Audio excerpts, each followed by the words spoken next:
Guys, welcome back to my YouTube channel, and in this video we're gonna talk about the Jung analytical theory. So if you are new on my channel and haven't subscribed my channel till yet, please subscribe it now. This is Caffeine Shot. Let's get started. Guys, इस video में हम बात करेंगे आपको जंग analytical theory को लेकर। तो गाइज, अगर मैं बात करूं क्या है जंग एनालिटिकल थ्योरी, उससे पहले हम इसका एक और अल्टरनेट नेम जिससे ये काफ़ी फेमस है वो भी देख लेते हैं। ये जो आपकी जंग एनालिटिकल थ्योरी थी, इसको एनालिटिकल साइकोलॉजी भी कहा जाता था। एनालिटिकल साइकोलॉजी अनदर नेम, जो कि आप कह सकते हो फेमस है as compare to the analytical theory के नाम से, राइट। तो ये बेसिकली किसके रेफर थी? ये आपकी जो जंग एनालिटिकल थ्योरी थी, ये स्कूल लेवल पर काफ़ी ज़्यादा फेमस थी, या फिर आप कह सकते हो कि इसे फेमस, आप कह सकते हो इसे प्रेफर करा गया था। तो जंग एनालिटिकल थ्योरी की बात करते हैं। उन्होंने कहा कि जो स्ट्रक्चर ऑफ पर्सनालिटी है वो कंसिस्ट करता है डिफरेंट डिफरेंट पैरामीटर। किसी एक पर्सन की जो पर्सनालिटी होती है वो डिफरेंट डिफरेंट जो आपके हैं स्ट्रक्चर, उनको कंबाइन करके बनती है। बेसिकली क्या था कि जो जंग थे, कार्ल जंग, वो फ्रूड की साइकोलॉजी से बिल्कुल सेम टू सेम उनकी थ्योरी थी। सिर्फ और सिर्फ डिफरेंस इतना था कि फ्रूड ने बात करी थी अनकॉन्शियस की, अनकॉन्शियसनेस, राइट। इन्होंने बात करी है आपके कलेक्टिव अनकॉन्शियसनेस की, कलेक्टिव अनकॉन्शियसनेस।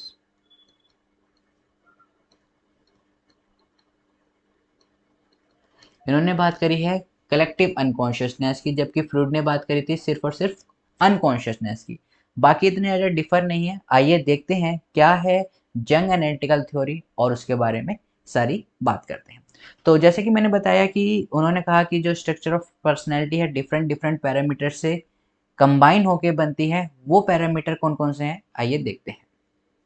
सबसे पहले उन्होंने कहा कि जो आपका पैरामीटर आता है आपकी पर्सनैलिटी को बनाने के लिए, वो आपका होता है ईगो।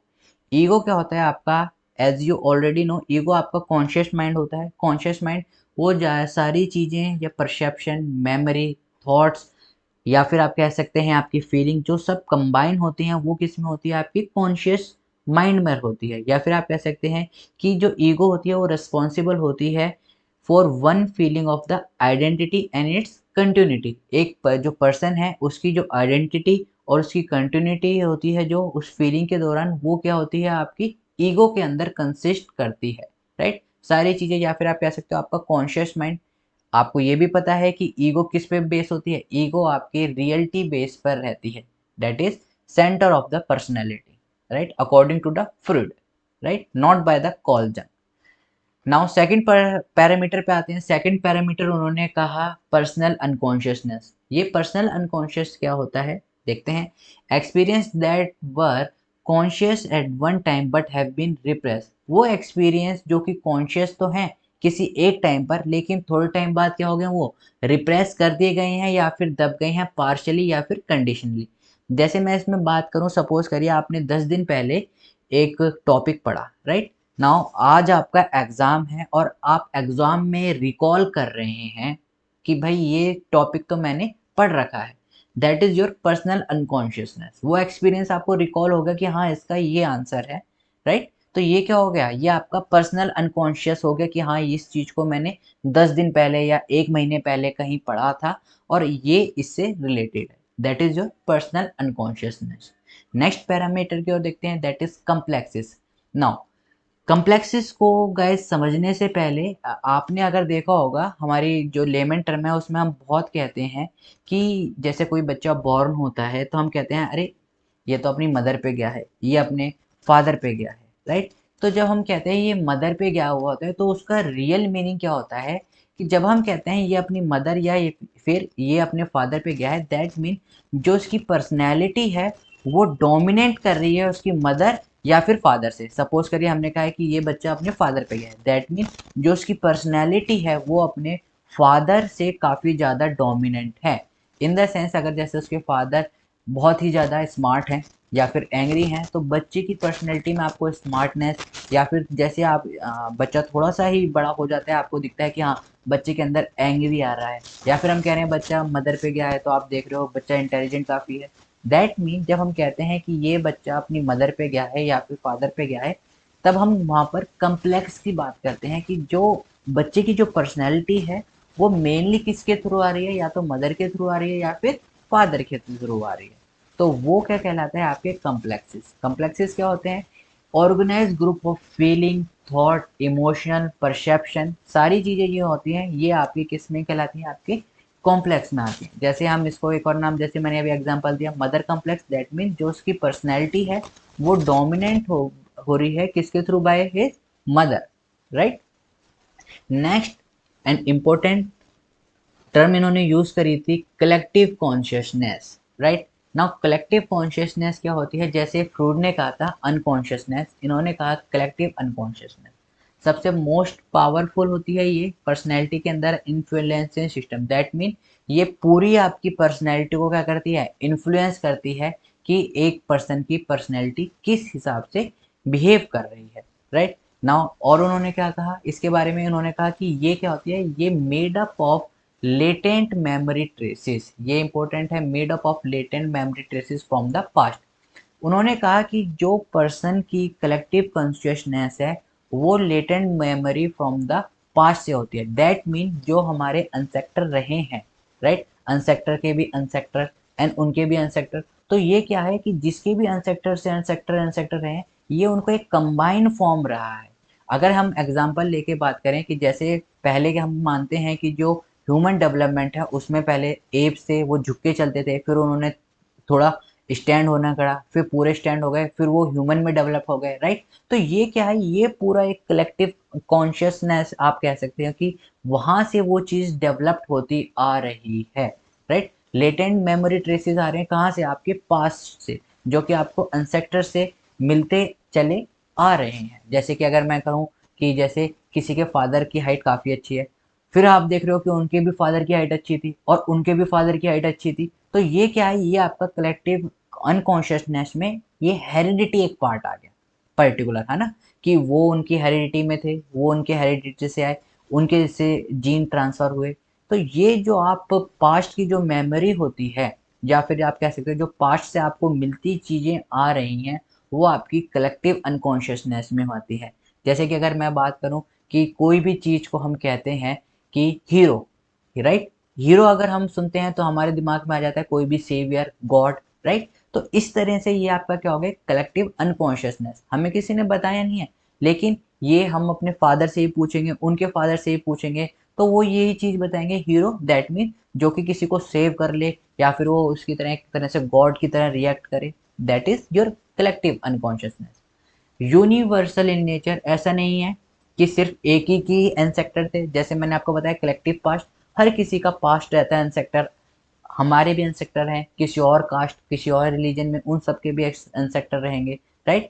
और most important thing that it is detach from personal emotional feeling, right. ये डिटैच रहता है जो कल आपका कलेक्टिव अनकॉन्शियसनेस है, किसी भी पर्सनल फीलिंग या फिर पर्सनल इमोशन से। अब आप ये नहीं कहेंगे कि मेरे फादर इमोशन थे तो मैं भी इमोशनल क्यों नहीं हूँ, या फिर मेरे फादर के फादर इमोशनल थे लेकिन मैं इमोशनल नहीं, राइट। तो दैट इज, ये क्या होता है, ये आपकी जो पर्सनल फीलिंग है उससे ये डिटैच रहता है। नाउ फोर्थ पैरामीटर की ओर बात करते हैं, उन्होंने कहा, किन्होंने, कार्ल जंग ने क्या कहा कि जो कलेक्टिव अनकॉन्शियसनेस है वो किसके थ्रू बनता है, आपका आर्किटाइप। आर्किटाइप क्या है, structural component of the collective unconsciousness, right. Now archetype का मतलब क्या होता है, आर्किटाइप का मतलब होता है वो इमेज जो कि हमारे पे प्री डिस्पोज करी गई है एक्सटर्नल वर्ल्ड के। जैसे कि मैंने अभी आपको बताया, अगर मैं बात करूं मदर की, तो आप love, care, responsible, God, saver, इन सारी चीज़ों को अगर कोई भी बात करेगा तो आपके दिमाग में तुरंत, जैसे मैं बोलता हूँ मदर, एक आपके दिमाग में एक इमेज बन जाती है कि हाँ भाई, मदर मीन्स लव, केयर, है ना, या फिर हीरो, गॉड, रेस्पॉन्सिबल वुमेन। तो ये सारी चीज़ें क्या होते हैं, ये आपका एक आर्कीटाइप रहता है कि वो इमेज जो कि हमें एक्सटर्नल वर्ल्ड से प्री डिस्पोज करी गई है। नाउ आर्कीटाइप क्या होता है आपका, मैंने भी बताया, structural component of the collective unconsciousness. Collective unconsciousness का स्ट्रक्चरल कंपोनेंट होता है। आर्कीटाइप अपने अंदर चार चीज़ों को कंसिस्ट करता है। पर्सोना, पर्सोना क्या होता है, मार्क्स आपको पता ही है, पर्सनैलिटी, परसोना वर्ड से बना हुआ है। परसोना क्या होता है? परसोना बेसिकली मतलब होता है, परसोना का मतलब होता है मार्क्स। नाउ मार्क्स क्या होता है आपको पता ही है, जब हम पर्सनैलिटी की बात करते हैं तो हर एक ने मार्क्स पहन रखा होता है। लाइक सपोज करिए, मैं आपको एक एग्जांपल देता हूँ, एक बहुत ही ज़्यादा फनी गाय है, वो इंटरव्यू देने गया है, तो वहाँ पर वो अपने वो ह्यूमरस सेंस को प्रेजेंट नहीं कर सकता, वहाँ पर वो सरकाज़म नहीं करेगा। व्हाई? क्योंकि वहाँ पर उसे दिखाना है कि वो उस जॉब के लिए सीरियस है, राइट? या फिर वो बॉस के सामने सीरियसनेस शो करेगा, वहाँ पर वो ह्यूमर नहीं करेगा। तो 90 टू 95%, इवन अगर मैं कहूँ 100%, there are two faces of human being. एक जो कि सोसाइटी या फिर आप कह सकते हो सोशल कल्चर ने किसी पर्सन के ऊपर डिस्पोज करा है, या फिर आप कह सकते हो कि उन्होंने उस चीज को उसके ऊपर क्या करा है, एक कंसील करा है, conceal the real nature of the person, right? तो पर्सोना क्या होता है? एक जो आपका रियल नेचर होता है उसको छुपाने के लिए जो आपने मार्क्स पहन रखा है होता है बाय थ्रू द सोसाइटी, ताकि आप सोसाइटी में सोसाइटी के अकॉर्डिंग बिहेव कर सकें, that is your persona. Anima and animus, this is the second parameter of the archetype. Anima क्या होता है? एनिमा आपको होता है मस्कुलिन साइड ऑफ फीमेल, और एनिमस क्या होता है? Feminine side of male. Now अगर मैं बात करूं पावर को लेकर, right? Now guys, power word है ये मेल से या फिर आप कह सकते हो मस्कुलिन से शो करा जाता है। अब एक गर्ल है जिसे वो कह रही है कि मेरे को पावर चाहिए या फिर मेरे को पावर हासिल करनी है, दैट मीन वो क्या है? वो मस्कुलिन साइड ऑफ फीमेल है, दैट इज वो एनिमा को शो कर रहा है। लेकिन उसी तरह से एक बच्चा है या फिर एक जो मेल है, वो लव की बात कर रहा है या फिर केयर की बात कर रहा है, ये गाइस मानी जाती है आपकी फेमिनिन, फेमिनिन या फिर फेमिन साइड, राइट? तो वो क्या होगा? वो फेमिनिन साइड ऑफ मेल हो गया, तो वो एनिमस कहलाएगा उस टाइम पर, राइट? तो ये जो होती है, ये डिफाइन किसने करा है कि पावर मेल से है, लव केयर फेमिनिन से है? ये जो हमारे रेशियल एक्सपीरियंस रहे हैं पास्ट में, उनसे रिलेटेड उन्होंने इस चीज को आपका डिस्क्राइब करा है, right? It may be wrong, it may be correct, उस पर हम डिस्कस नहीं करेंगे, लेकिन जो हमारे रेशियल एक्सपीरियंस रहे हैं उनको रिलेटेड उन्होंने डिस्क्राइब करा है कि पावर क्या होती है, एक मेल से रिगार्डिंग रहती है, लव हो गया, केयर हो गया, रिस्पॉन्सिबल हो गया, हाँ, ये आपकी फेमिनिन साइड से रिस्पॉन्सिबल रहती है, राइट? ये आपका सेकंड पैरामीटर था। थर्ड पैरामीटर की ओर बात करते हैं, दैट इज शैडो, जो कि आर्किटाइप के अंदर कंसिस्ट है, राइट? शैडो क्या होती है गाइज? आपको पता होगा जैसे ह्यूमन इवॉल्व होता चला आ रहा है, हम क्या कहते हैं कि human is a social animal, right? तो जब हम एनिमल, जो सोशल एनिमल, वो क्या है? That is their animal instinct. जैसे कि अगर मैं कहूँ अग्रेसिव बिहेवियर, राइट? या फिर अचानक से बहुत सारे लोगों के बीच में एकदम से हंस पड़ना जोर जोर से, राइट? किसी पे शाउट करना अचानक से, ये क्या होते हैं? ये आपके एनिमल इंस्टिंक्ट होते हैं, that is unpleasant and unacceptable behaviour in the society, right? किसी को अब्यूज करना, बुली करना, ये सारे हमारे अंदर क्या होते हैं? ये आपके एनिमल इंस्टिंक्ट के अंदर कहलाते हैं। एनिमल इंस्टिंक्ट किसका पार्ट है? आपका शैडो का पार्ट है, that is the fourth parameter of your archetype. Fourth and last, that is self. Now self, ये अगर मैं बात करूं काफी इंपॉर्टेंट इसमें रहा है। उन्होंने बताया सेल्फ एक ऐसा मिड पॉइंट है पर्सनैलिटी का, जो कि आपको stability, equilibrium and unity provide कराता है। इस सेल्फ का काफी आप कह सकते हैं रिजेम्बलेंस रहा है। वाई? बिकॉज उन्होंने कहा कि जो ह्यूमन होता है वो हमेशा, जो उसका गोल होता है वो सेल्फ को अचीव करने का होता है, राइट? सेल्फ को अचीव, दैट मीन वो एज ए स्टेबल बनना चाहता है, स्टेबिलिटी को अटेन करना चाहता है, इक्विलिब्रियम को अटेन करना चाहता है, लेकिन वो कभी भी सेल्फ की तरफ या फिर सेल्फ को टच नहीं कर पाता। सेल्फ की तरफ जाता जरूर है लेकिन सेल्फ अटेन नहीं कर पाता है, राइट? तो बेसिकली सेल्फ क्या माना गया है? Mid point of the society, और you can say the goal of each and every individual that everyone want to attain it, right? उसके साथ साथ उन्होंने और भी कुछ और बातें करी हैं, वो देख लेते हैं क्या क्या उन्होंने और बताया है। उन्होंने इंट्रोवर्जन और एक्सट्रोवर्जन के बारे में बताया है गाइस। इंट्रोवर्जन आपको पता ही है, self centre, conservative, dogmatic. Dogmatic in the sense उन्होंने सोसाइटी के बारे में बताया है कि जो इंट्रोवर्ट होते हैं वो कभी भी चैलेंज नहीं करते जो उनके पास्ट कल्चर रहे हैं। हमारे बचपन में ऐसा होता था, हम भी ऐसे ही करेंगे, हमारे बच्चे के साथ भी ऐसे ही होगा। That is dogmatic in the sense of the society, right. Extroversion की बात करते हैं, ऑप्टिमिस्टिक, उन्होंने कहा कि बहुत ही ऑप्टिमिस्टिक रहते हैं, फन लविंग रहते हैं, जो उनकी अप्रोच होती है रियलिस्टिक होती है as compare to the introversion. Second उन्होंने और किस किस की बात करी देख लेते हैं, कैजुअलिटी एंड टियोलॉजी। गाइस कैजुअलिटी आपका, ये आपका नेट में पूछा गया था, तो इसके ऊपर एक और थोड़ी सी, मतलब मैंने इसको शॉर्ट में लिखा हुआ है।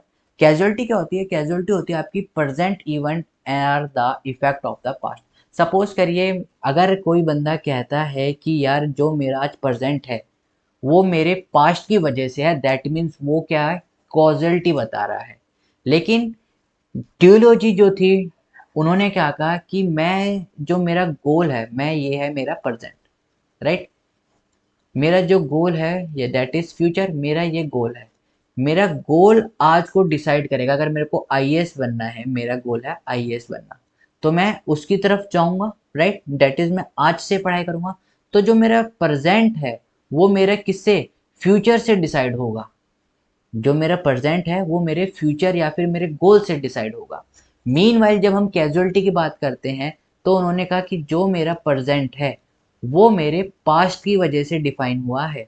दैट मीन जो मैंने पास्ट में काम करे हैं, यानी कि मैं सपोज करिए पढ़िया नहीं, है ना, कोई बच्चा है वो पढ़ा नहीं, तो आज अगर उसे वो उसकी बैक आ गई है, दैट मीन वो क्या है, वो उसकी कॉजलिटी है कि पास्ट का जो उसने काम करा है वो उसके प्रेजेंट पे इफेक्ट कर रहा है। That is your causality.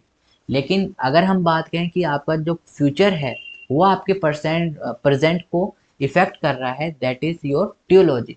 जैसे कि मैंने यहाँ लिख रखा है कि पास्ट से प्रेजेंट, लेकिन जो हमारा पास्ट है वो हमारे प्रेजेंट को रेफर कर रहा है कि पास्ट की वजह से हमारे जो आज हम हैं वो पास्ट की वजह से, लेकिन जो आज हम हैं वो मेरे फ्यूचर की वजह से होगा। दैट इज कि मैंने अपने क्या गोल डिसाइड करे हैं, दैट इज टियोलॉजी। और भी उन्होंने बात करी, और किस किस के बारे में बात करी, उन्होंने बात करी है प्रोग्रेशन और रिग्रेशन के ऊपर में। वीडियो ज़्यादा लंबी नहीं करेंगे गाइस। प्रोग्रेशन एंड रिग्रेशन के ऊपर में बात करी है। प्रोग्रेशन क्या होता है गाइस? प्रोग्रेशन रहता है आपका क्या, फॉरवर्ड डायरेक्शन में, कि जब भी हम आगे बढ़ते हैं इन्फ्योरिटी से, राइट। इन्फ्योरिटी उन्होंने बताया क्या रहता है, इन्फ्योरिटी एक आपकी पर्सनैलिटी रहती है, वो वीकनेस नहीं है, उसको लेकर हम आगे बढ़ते हैं। जब हम देखते हैं कि हम इन्फीरियर हैं, तभी हम या फिर आप कह सकते हैं कि हम आगे बढ़ते हैं, राइट। रिग्रेशन उन्होंने कहा है कि जब भी आपकी बॉडी के एनर्जी, जैसे एनर्जी सोर्स उन्होंने लिबिडो को ही बताया है, लिबिडो जब भी अनबैलेंस हो जाता है तो हमें एनर्जी रिलीज करनी पड़ती है टू अटेन द इक्विलिब्रियम, और you can say to attain the balance state.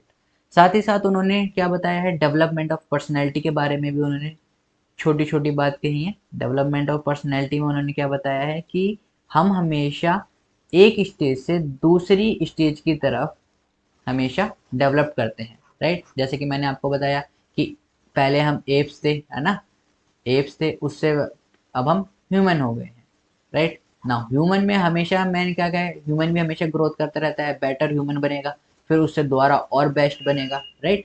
तो उन्होंने बताया, क्या बताया, कि जो आपका रहती है पर्सनैलिटी वो कॉन्स्टेंटली अटेम्प्ट करती है क्या, एक और स्टेज आगे जाने पर, या फिर आप कह सकते हो लेमन टर्म में कि नेक्स्ट लेवल पे जाने के लिए हमेशा जो होती है पर्सनैलिटी वो कॉन्स्टेंटली प्रोग्रेसिंग या फिर अटेम्प्ट करती रहती है प्रोग्रेस के लिए, from a less complete stage to more complete stage, right.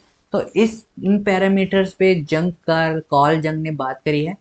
फिर भी अगर गाइज कोई भी आपका डाउट रहता है, मैंने बहुत ही शॉर्ट में समझाने की कोशिश करी है, टू द पॉइंट आंसर लिखे हैं।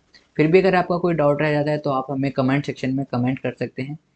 तो गाइज इस वीडियो में इतना ही। आई होप आपको वीडियो पसंद आई हो। वीडियो पसंद आई है तो गाइज लाइक शेयर सब्सक्राइब करना ना भूलें। We will meet you in the next video. Till then, have a great day. Thank you, all of you.